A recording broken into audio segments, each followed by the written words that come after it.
있습니다. 우리 김민수 대표님과 안지원 팀장님 어서 오세요. 안녕하세요. 안녕하십니까. 아, 그래도 우리 안 팀장님은 변하지 않는 외모네요. 이 와중에도 빛이 나네. 포커페이스를 잘 하고 있습니다. 아니에요. 포카페이스 아니고 별로 표정은 좋진 않아요. 네. 보면 안 좋아 보여요. 안 좋아 보여요. 네.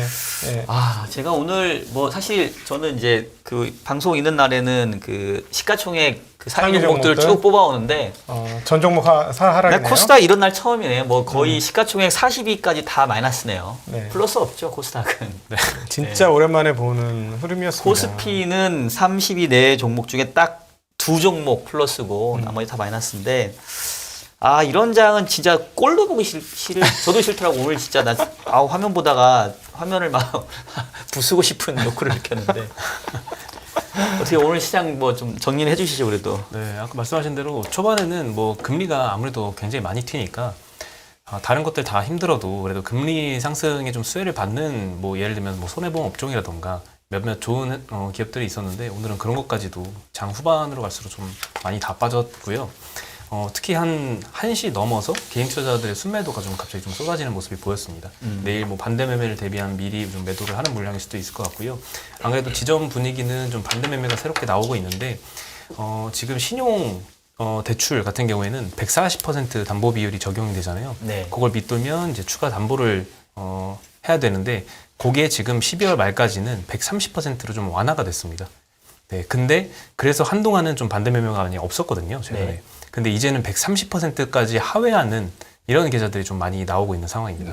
말씀 오늘 나온 그런 김에 계좌들이 혹시 많았고요. 최근에 신용장고 추이는 어때요? 신용장고철이 아주 소폭 줄었습니다. 그럼 아직 네. 많이 남아 있나요? 네, 아직 뭐 18조, 네. 예, 18조 9천억까지 받고 네. 지난번에 6월 달에 저점이 17조 4천억이었습니다. 그러면 그때랑 비교하면 시장은 훨씬 안 좋은데 아직도 신용장고는 그렇습니다. 높다는 거는 네. 거꾸로 얘기하면 아직도 털려야 될 그렇죠. 신용장고가 많다 이렇게. 예. 더 무서운 게 예. 그 과정 쪽에서 증권회사가 어떤 죄송합니다. 괜찮아요. 말씀하세요. 어떤 일이 벌어졌냐면 제 주변에도 메일이 엄청 오더래요. 그 CFD로 전환하라고.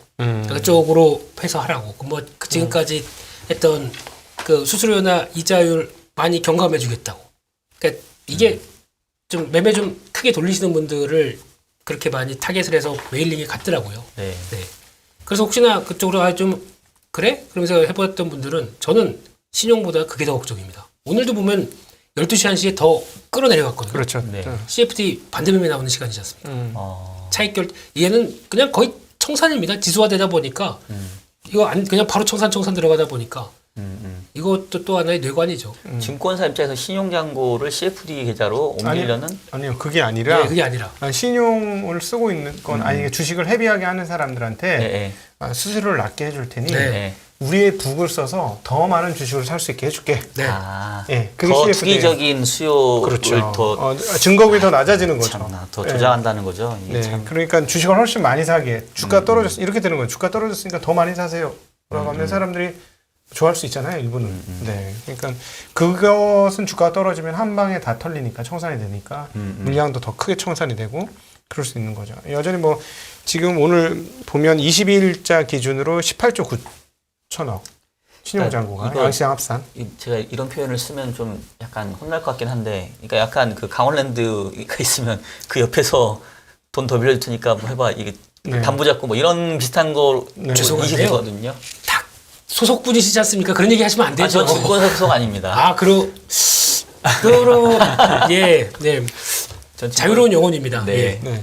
하여튼 그러니까 뭐 좀 경각심을 네, 좀 그래서 드릴 필요가 있을 것 같아요. 오히려 제가. 그 지난번 코로나 때는 너무 수직으로 하라 그래서 그 담보 비중을 연장을 해준 게 굉장히 유효하게 작용을 일부 했거든요. 네네. 근데 이번에는 아주 이렇게 점진적으로 하락하고 있어요. 그 대표적인 게 앞서 미국 VIX 지수, 변동성 지수는 다시 큰 폭으로 올라서 여기서 조금 더 오르면 단기 그 고점 VIX 고점 지수 저점이 곧 나올 가능성이 매우 개연성이 35 높아졌다.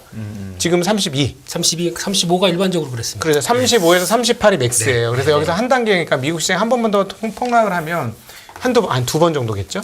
연속으로 네. 중간에 안 쉬고 연속으로 이틀 정도 폭락을 하면 단기 저점이다.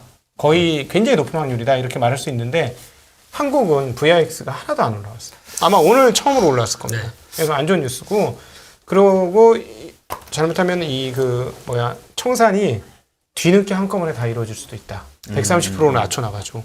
그리고 저희가 보통 신용잔고 볼 때 예전부터 제 증권사 교육받을 때도 그랬었습니다. 한 신용잔고 비율 아직까지 기억으로 예탁금 대비해서 잔고 비율이 한 30%대. 네. 네. 그래서 예전에 예탁금이 한 25조 됐다 그러면은 한 뭐 7조, 8조 가게 되면 위험하다. 그래서 10조 넘어갔다. 이거 주식 팔아야 된다. 이렇게 많이 봤는데 거의 맞았었거든요. 네. 이번에는 60조 넘어갔을 때는 30%니까 18조, 20조. 그 이상으로 가게 되면 이제 많이 또 까딱까딱했죠. 근데 지금은 50조대입니다. 30% 하면은 15조입니다.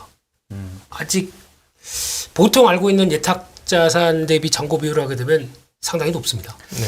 그러니까 이제 뭐 그런 것 같아요. 뭐 저희가 오늘처럼 뭐 분위기 안 좋은 날에 뭐 또 더 안 좋은 얘기를 할 필요는 없긴 하지만 어쨌든 간에 이제 저희는 객관화된 내용들은 얘기는 전달은 드려야 되니까. 근데 지금 이렇게 지수가 많이 빠진 와중에도 불구하고 과거에 지수 바닥에서 나타났던 어떤 뭐 신용잔고의 하락이라던가 빅스 지수의 상승이라던가 이런 네. 거는 아직 국내 시장에서 나타나고 있지 않다. 근데 거의 임박한 건 같습니다.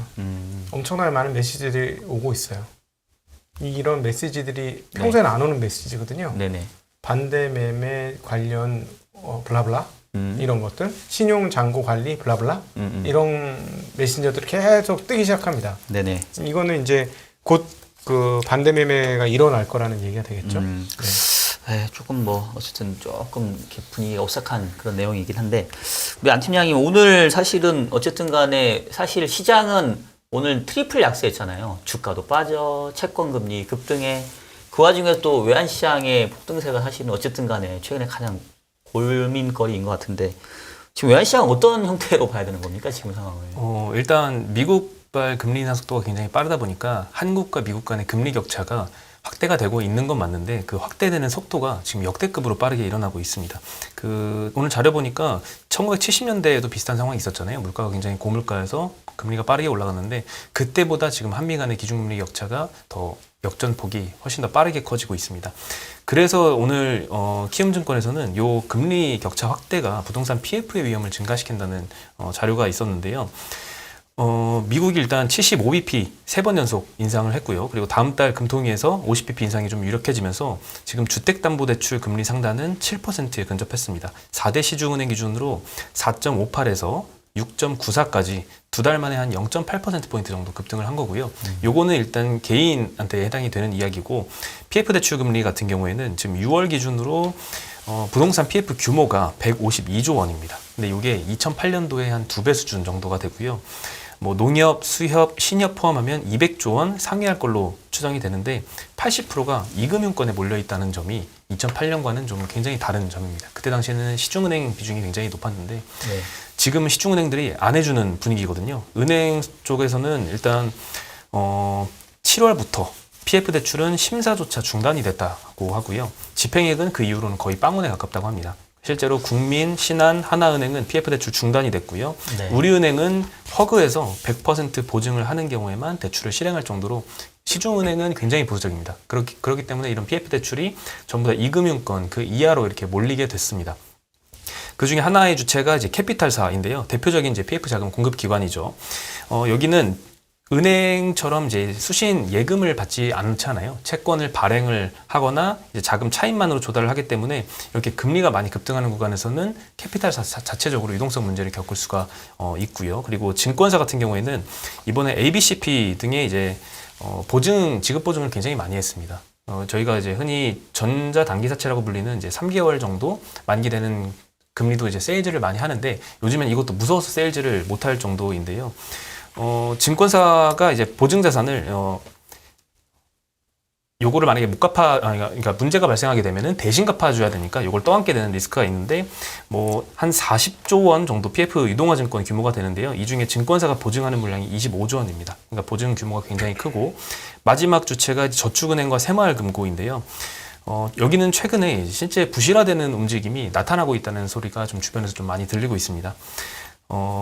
특히나 이제 비아파트 같은 고위험 부동산 비중이 좀 높고요. 캐피탈사와 함께 가장 공격적으로 PF 대출을 좀 늘려왔습니다. 그래서 은행도 안 그래도 PF 대출 금리가 좀 비중이 높지 않더라도 문제가 좀 있는데 특히나 증권사나 캐피탈사나 저축은행 같은 경우에는 이렇게 금리가 좀 더 올라가면 심지어 이제 개인들의 이 주택담보대출 금리가 상당히 8%가 이제 머지 않았다는 이야기도 많이 나오고 있거든요. 그럴 때는 이제 PF 쪽도 좀 조심해야 될 것 같습니다. 그런데 왜 저축은행주는 이렇게 올라가죠? 그거는 저번에도 그 푸른저축은행이나 예. 뭐 이런 것들 이제 금리 올라가면 네. 계속 급등하는 모습을 보이는데 테마성으로 움직이는 게 아닐까요?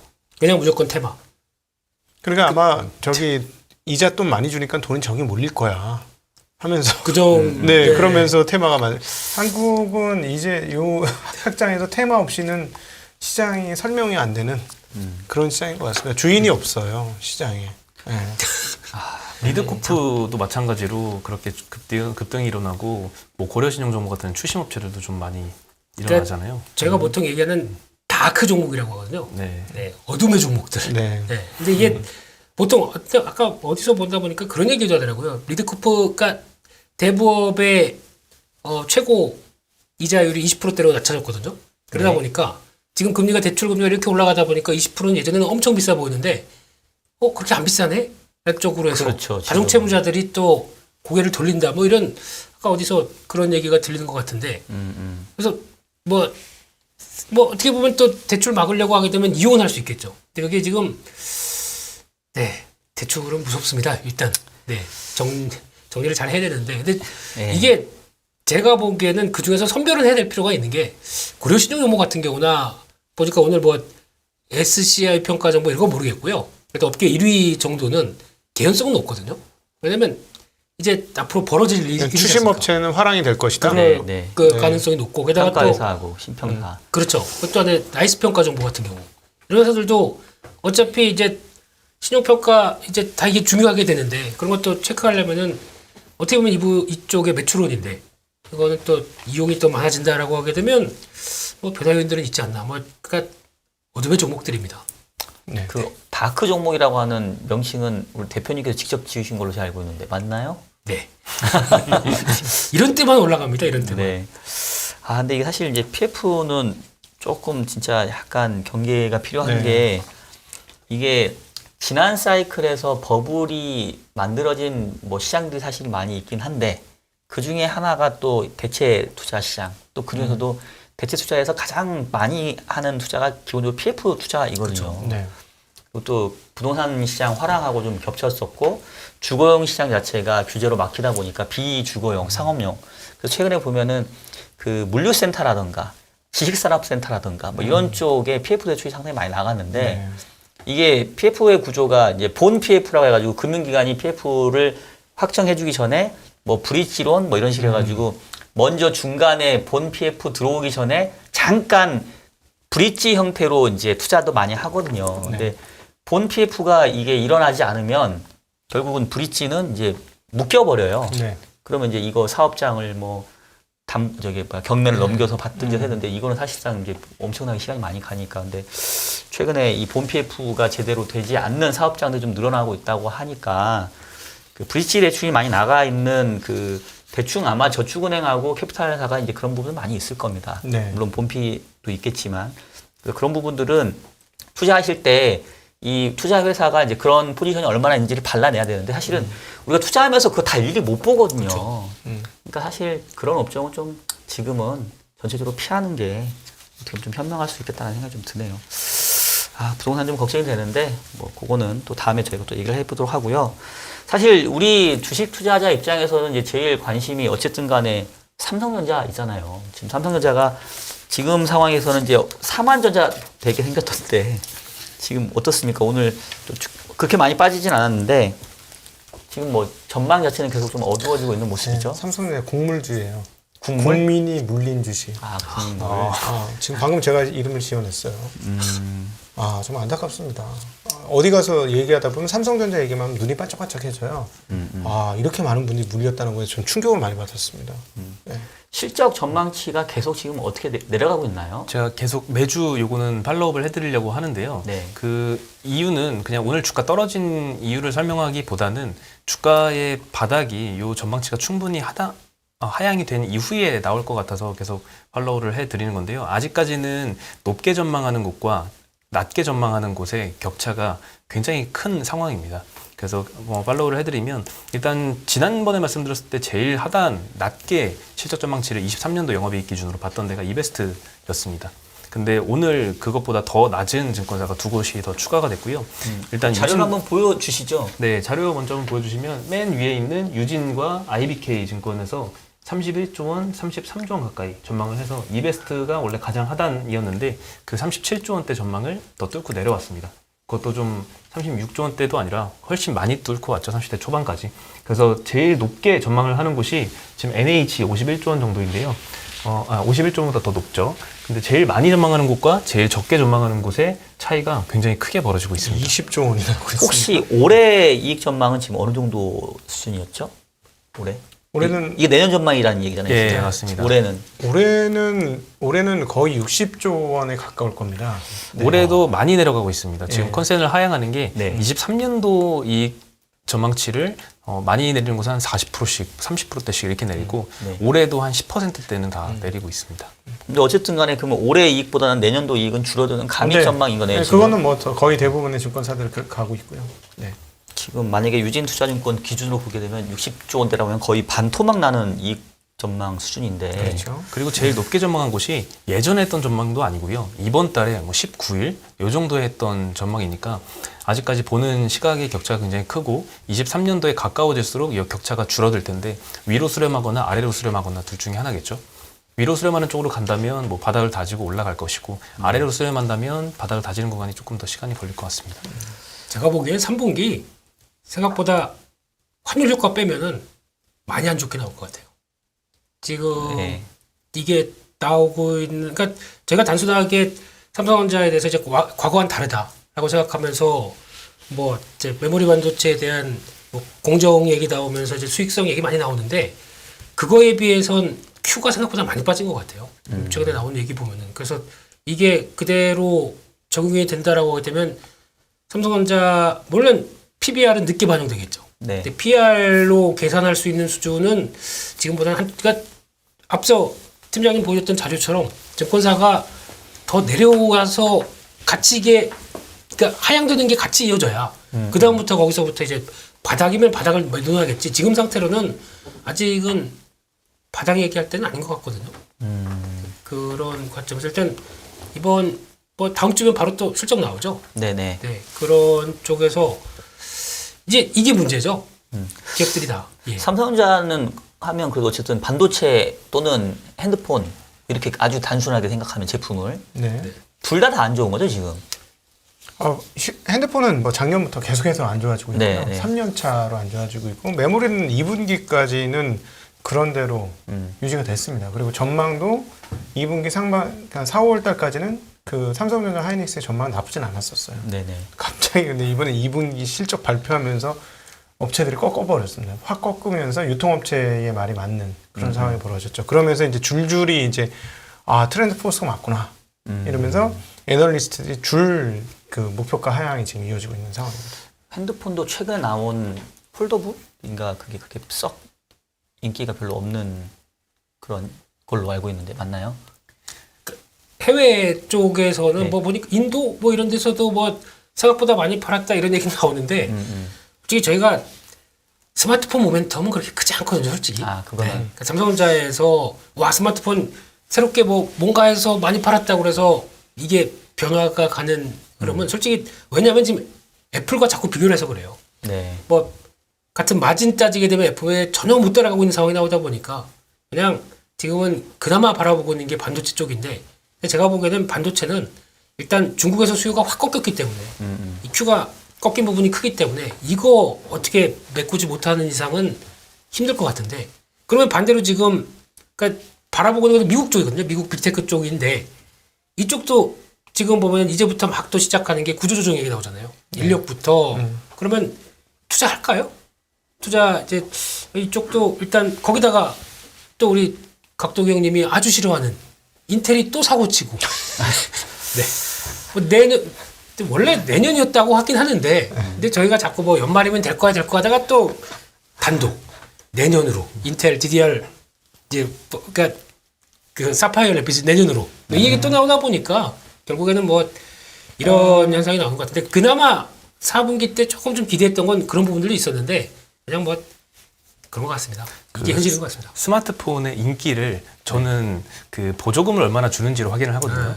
현대차 같은 경우에도 그 미국에서는 인센티브를 제공을 하잖아요. 영업사원한테. 근데 인기가 너무 많으면 인센티브를 안 줘도 많이 팔릴 거고 잘 안 팔리고 인기가 없으면 인센티브를 많이 줘야 되듯이 이제 국내 이제 스마트폰에서도 통신사에서 주는 보조금이 있는데요. 그거는 이제 흔히 이제 뭐 네이버 카페나 이런 데 들어가면은 이제 공시지원금 이상의 보조금까지도 우리가 확인을 할 수 있는데 지금 갤럭시 Z 플립이 4가 얼마 나온 지 얼마 안 됐잖아요. 근데 그게 12만 원에 살 수 있을 정도까지 지금 많이 떨어졌습니다. 심지어 아이폰 이번에 14도 아니고 13 이전 모델도 뭐 60만 원, 70만 원 이렇게 줘야 되거든요. 근데 그것보다도 최근에 나온 신폰인데도 그렇게 보조금을 많이 지급을 하고 있다는 거거든요. 그래서 참 어려운 게 사실인 것 같습니다. 그러게요. 뭐 좀 좋아지는 게 있을까 싶어서 여쭤봤는데. 근데 생각보다 3분기 예. 원화 환산은 지금 예상하는 것만큼은 안 떨어질 거예요. 왜냐하면 환율 효과가 너무 커요. 올랐으니까. 네, 그래서 떨어지는데 이제 문제는 뭐냐면 빛이 안 보이는 거죠. 또 언제 올라올지 모르겠으니까 그게 문제인 거죠. 그러니까 뭐 사실 이제 그래요. 뭐 삼성전자가 올라간다 해서 뭐 삼성전자 쪽에 포커스를 두는 게 아니라 어쨌든 얘가 힘을 내야 어쨌든 간에 전체적인 주식시장 자체가 좀 네. 힘을 받을 수 있으니까. 하긴 그래서 더 외국인들 관심이 있는 것 같고. 돌아오려면 메모리 업체가 반등을 해줘야 외국인들이 힘있게 빵빵 사주면서 들어오겠죠. 자, 다음 이슈로 오늘 이게 뭐 모르겠습니다. 이게 좋은 소식인지 모르겠는데 대우조선해양 재인수 추진 소식이 있던데 그렇죠? 네, 무려 2008년도에 처음 매각을 추진을 했다가 14년 만에 다시 또 한화의 품으로 지금 안길까 말까 하는 기로에 있는데요. 당시에 이제 2008년도에 하나가 제출했던 인수가가 6조 3천억 원이었는데 최근에는 이제 49% 지분을 2조 원 유상증자 추진해가지고 인수를 한다라고 오늘 공시가 나왔습니다. 신주 발행가가 현재가보다 한 23% 낮은 19,150원인데요. 아무래도 이 2조 원 규모의 유상증자를 하다 보니까 기존의 시총이 한 2조 중반대인 만큼 희석 효과가 굉장히 클 것으로 보이고요. 일단 오늘 주가는 13% 정도 굉장히 급등을 했습니다. 기존에는 이제 분리 매각을 추진한다라고 알려졌었는데 이제는 통매각을 해서 하나한테 통으로 넘어간다고 하니까 그 매각에 대한 기대감이 오늘은 좀 주가에 반영이 됐던 것 같은데 사실 생각해 보면 희석되는 물량이 너무너무 이제 기존 주주들한테는 크기 때문에 앞으로 주가는 조금 좋지 않을 수도 있을 것 같고요. 그리고 2008년도 당시에도 인수를 하려고 하는 하나그룹 주가는 계열사까지 다 해서 떨어졌었습니다. 근데 오늘도 비슷한 움직임을 좀 보였고요. 한화 쥐주사 같은 경우에는 5%대 하락을 했고 하나 에어로스페이스는 11%대 하락, 하나 솔루션도 6.7%대 하락을 했습니다. 하나 솔루션은 근데 물론 이 유상증자에 참여하지는 않는다고 알려져 있고요. 최근에 물류 유통 관련된 인덱스는 막 계속 떨어지고 있는 걸로 알고 있는데. 상하이 컨테이너 운임 지수 네, 이런 것들. SCFI는. 네. 근데 조선 가격은 신조선가 이런 거는 조금 최근에 조선 업종은 계속 호황이지 않나요? 발주가 있죠. 지금 제일 발주가 많은 게 예. LNG. 아무래도 이게 러시아 특수예요. 따지고 보면 이제 뭐 최근에 뉴스 나옵니다만 독일이 아랍에미리트부터 가스 이런 거 가지고 오겠다. 뭐 카타르인가요? 네. 이쪽으로 가지고 오겠다 하는 거 결국 파이프로 못 심지 않습니까? 그렇죠. 지금. 그러면 배로 날라야 되는데 그 LNGC를 제일 잘 만든 나라가 한국이기 때문에 이제 그쪽에서 계속 발주가 많이 나오고 내년도에도 약 한 연간 조선 3사가 한 60척 내외, 네네. 50에서 60척 정도의 LNGC를 발주 받을 것이고 예, 대략 지금 한 2.4억 달러 대당 이렇게 하고 있는데 많게는 2.7억 달러까지 보는 사람도 생기기 시작했습니다. 예, 근데 이제 비싸게 받아야 돼요, 제가 보기에는. 다 찼는데 이럴 땐 배 튕겨야죠. 예, 지금 26년치 받기 시작했어요. 26년에 만들 배를 이제 막 받기 시작하고 있거든요. 네. 저는 최대한 많이 비싸게 받았으면 좋겠는데 문제는 뭐냐면 또 이제 발주내는 사람이 너무 비싸면 또 호응을 안 할 테니까. 그래서 옛날에 카타르 100척을 그렇게 싸게 받았던 거예요. 네. 도크가 비어 있으니까 놀릴 수는 없으니까 싸게 받아갖고 지금 부메랑 돼가지고 막 그러는데 지금 보면 조선업체들은 이렇게 보시면 되겠습니다. 강제 가격이 만약에 더 떨어진다. 그렇게 되면 이익이 늘어난다 이렇게 보시면 되겠습니다. 그 강제를 잘 공급을 받아야 되는데. 포스코가 지금 놀고 있죠. 이게 문제죠 또. 그러면 또 이제 폭폭이 또 한번 싹 올 수가 있으니까 그런 것도 봐야 될 것 같고. 자, 마지막 이슈 가져오신 게 이게 여행사 얘기인 것 같은데 최근에 좀 코로나 좀 풀리고 조금 괜찮아진다 싶은데 이 노랑풍선은 지금 상패 얘기가 나오는 것 같다고. 네, 뭐 기사 제목을 보니까 상패 얘기가 나와서 이게 사실 관리 종목 들어갔거든요. 네. 올해 3월달에 들어갔었는데 상패 되나 막 이런 기사가 나오길래 저도 이게 상패 될 정도로 걱정을 해야 되나 싶어서 한번 찾아봤는데요. 일단 지난주 금요일날 그 기사 때문에 14% 정도 하락을 했고 오늘 추가로 한 7% 가까이 떨어졌습니다. 근데 2021년도 매출액이 29억 나왔거든요. 근데 상장 요건상 이 30억을 미달하면 관리 종목 지정하고 다음에도 또 그러면 상패를 시킵니다. 근데 올해 매출액은 이미 30억을 넘겨놨습니다. 그래서 작년과 같이 뭐 30억을 또 미달할 일은 발생하지 않고 다만 이번에 또 문제가 되는 거는 4개년 연속 별도 기준 영업이익 적자. 네, 그게 문제가 되는데요. 19년부터 적자를 해와서 22년도 올해까지 적자를 보면 이 영업 적자 요건으로 인한 관리 종목 지정이 되게 됩니다.